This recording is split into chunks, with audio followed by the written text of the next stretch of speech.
for today's ganap, pupunta po kami dito sa may Romancia, sa may Riyadh.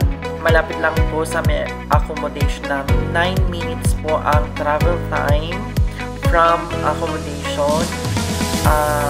With my colleagues in Hayat Place and head chef ng Roca restaurant dito lang yun sa may Riyadh Al Sulaimaniyah. Bali, ang chef po kasi ililibre po kasi kami kasi last day niya po ngayon dito sa may Riyadh. Papunta na po siya ng Dubai, parang farewell, libre niya na po. Lagi niya po kasi kami ililibre sa Arena sa Al Sulaimaniyah. Tapos ngayon naman po dito sa may Romancia, basta ano yan siya, parang yung food is kabsa po siya, masarap po siya, Egyptian rice. Bali, papunta po kami dito, medyo matraffic po yung time na ito kasi it's around 7 o'clock in the evening. Main city po kasi ito ng Riyadh ang location po namin.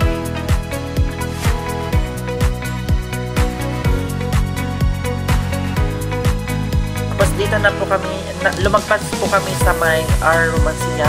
Naglakad lang po kami pabalik sa location kasi lumagpas po kami. Ayan po, yung Romancia doon banda sa kabila, sa unahan lang po. Pero habang dito pa kami, nag-enjoy po kami, nag-video, ganun po. Para may pang-vlog. A day in a life in Saudi Arabia, ganun. Tapos, dito naman yung mga kasama ko, nasa unahan na siya, nagpahuli po ako para mag-video, para ma-lesson ko yung aking bagot sa may kwarto ko kasi mag-isa lang ako sa may accommodation namin. Tapos yung lalaki na yung nakasalubong, niya daw, nag-thumbs like ako sa kanya. Natatawa ako niyan kasi basta natatawa lang ako. Kailangan maging happy. Dito na kami sa location, Al Romancia. Ganun po ang restaurant dito sa may Riyadh, Saudi Arabia.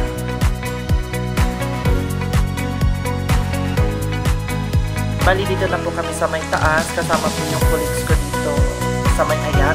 Bali, ito po yung ano nila, kainan. Magpipili po kami dito kung saan kami pwedeng pumasok. Para siyang kulungan ng baboy. Ewan ko ba? Hindi naman siyang kulungan ng baboy. Parang harsh naman. Parang ganun lang yung pwedeng pagkainan, yung parang may kulong-kulong ganun. Joke lang yun. Tapos dito kasi for family lang siya. Tapos ito yung kasama namin, yung damit niya.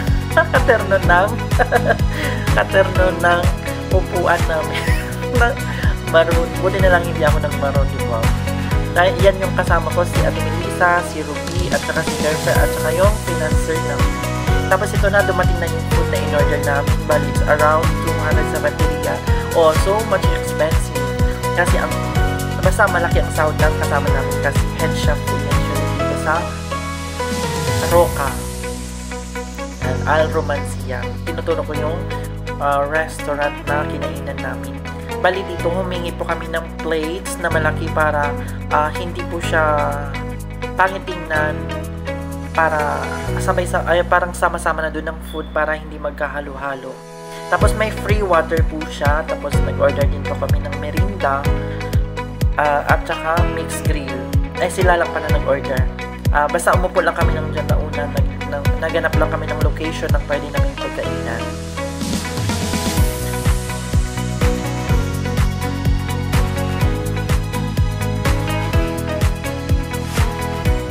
Free lang po yun yung food kapag may order. Ang ano naman yan, yung hawak ni Ruby ay tomato po siya, tapos parsley leaves, parang blender, parang healthy food po siya. Akala ko niyan yogurt, hindi pala. Kasi first time ko po dito kumain, nilibre ni Kuya Mark, yung head chef ng Roca. Kasi pupunta po siya ng Dubai, lilipat na po siya doon. Ayan na po yung plates nila. Tapos, ililipat lang namin yung foods. Egyptian rice po yan, kabsa.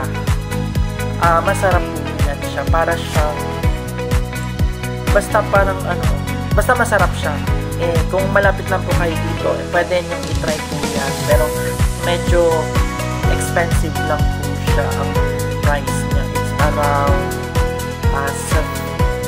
25 riyal ay to 35 riyal. To 25 to 35 riyal po ang per serving. Per serving. Ganun. Tapos dito mag-i-start na po kami kumain at mag-enjoy. Para siyang boodle fight ang style.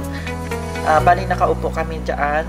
Bawal po dyan ipasok yung tsinelas. Sa labas lang po siya. Tapos ayan, may provided po na gloves.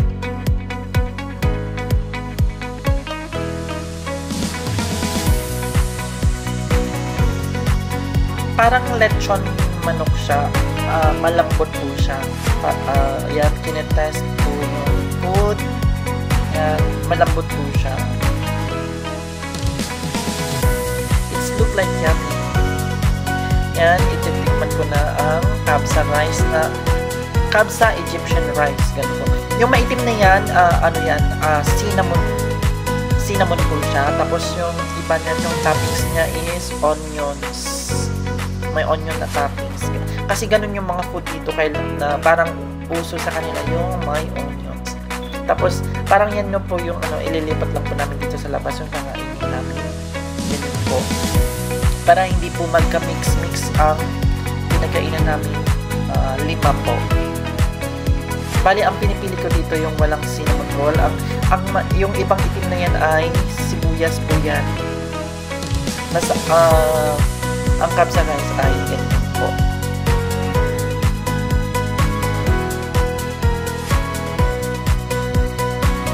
Ito naman po ay tomato na blender na may parsley. Masarap po ito kasi medyo may maanghang po siya.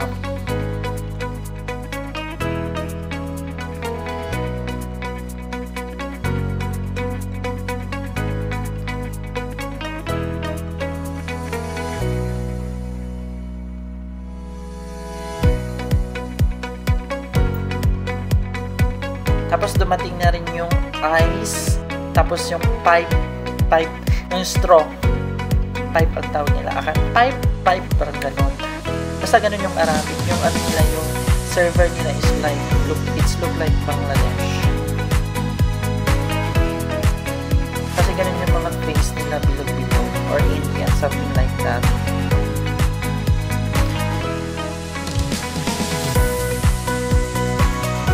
Nag-i-enjoy na kami din sa pagkakain. Tapos naisipan ko mag-time-lapse ako. Tapos ayan, ganyan po yung tamang pagkain dito. Bawal po dito ang maingay kasi sa kabila niyan is family. Parang sa area na to is family ang pwedeng kumain. Something like that kasi ganun kasi meron kasi ditong staff na lumapit sa amin. Sabi it's only for family. Tapos sabi namin, we are family here, gano'n. Basta gano'n. Pero kaya hindi na po kami nilipat kasi naka-ready na po kami dyan. At saka gusto namin ma-experience yung ganitong pagkain kasi first time po namin dito kumain sa Al Romancia, gano'n.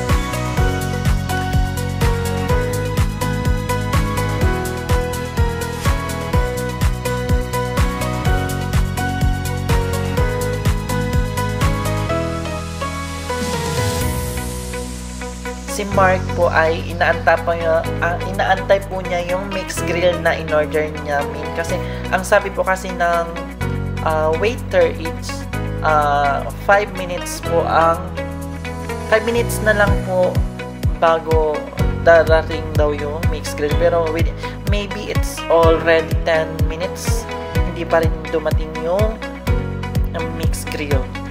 Nangangalahati na kami sa pagkain, naubos na yung soft drinks.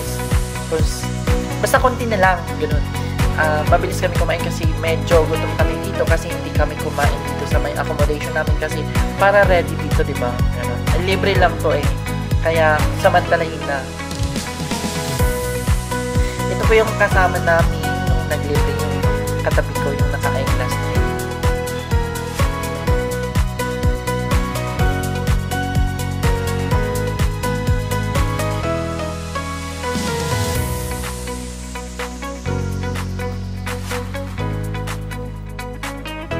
Tapos, dumating na yung mixed grilled. Ito na po yung mixed grilled. Meron siyang cherry kebab, lamb kebab ba yun? Ganun. Tapos chicken mixed grilled. Ganun.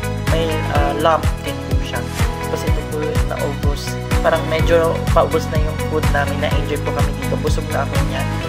Ganito po. Sabi ng waiter, ang mga natira pwede naman kayo i-take out. Kaya ayan po yung tinake out namin. Tapos ito yung juice nila. Juice section. Tapos after that, naisip, pauwi na po kami sa aming accommodation. Kumain na po kasi kami dito. Ayan, naglakad kami papunta dito malapit sa may Hyatt Mall. Dito sa may Riyadh lang. Kasi walking distance lang din naman po kasi yun. Kasi ditong area na ito is walang masyadong taxi sa area na to. Kaya naglakad-lakad na lang po kami muna para matagtag din naman yung kinain namin. Pero hindi pa ito yung katapusan ng paglilibre. Nilibre po kami ng matcha tea. Bali dito ko area na to. Tatawid po kami dito. Bawal po dito tumawid ng patakbo-takbo kasi ang may fines po dito na 200 riyal po at saka confiscated po yung ikama. Kaya ingat-ingat lang din po sa pagtatawid kasi may fines po siya. Kaya pag naka-green po, pwede na po. Tapos dito na kami sa may 500,000 malapit dito sa accommodation namin. Dumaan po kami dito para bumili ng matcha coffee. Iced tea, ganun. Matcha iced tea. Dito yung mga staff, ang babait po nila ng mga staff. Tapos dito kami nag-aantay sa waiting area. Tapos itong staff, bartender, nagkaway-kaway kasi alam niyang i-vlog po itong video na ito. Meron din silang mga pastries. Tapos dito nag-aantay kami ng order pala ni Mark kasi libre dito. Tapos gusto namin sa ditong lagayan pero not available ang ganyang container.